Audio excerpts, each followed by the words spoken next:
A minha mãe, ela fez recentemente a catarata nos 2 olhos. Ela fez um dia e passou, acho que uma semana ela fez no outro, né? Antigamente não era assim nunca na vida, né, doutora? Assim, era bem difícil fazer, né? A técnica da catarata mudou bem.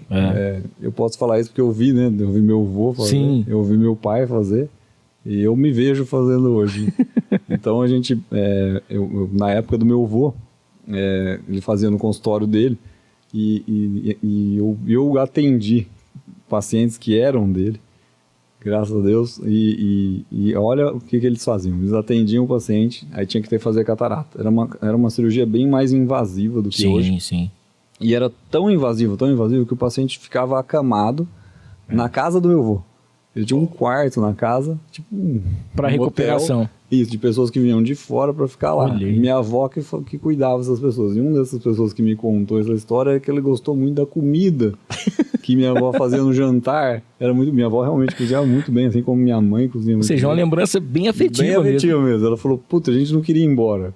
Queria ficar lá porque, nossa, a gente era tão bem tratado lá, tinha café da manhã, almoço, jantar. Que legal, olha. E aí ele viu o pós-operatório, depois ficava lá, às vezes tinha gente que ficava uma semana lá até melhorar.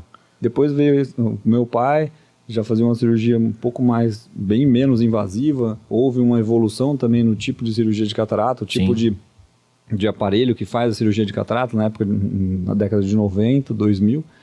E isso chegou no Brasil, meu pai foi um dos caras que começou a fazer essa técnica também, melhorou muito, que aí não tem, o corte é muito pequenininho, já não dava tanto ponto, etc. É uma cirurgia que demorava aí, por exemplo, do meu avô demorava, sei lá, meia hora. A do meu pai já demorava 10 minutos, um exemplo, tá? Hoje eu faço cirurgia em 2 minutos e meio, em 3 minutos, em 4 minutos. É uma cirurgia que ficou muito rápida.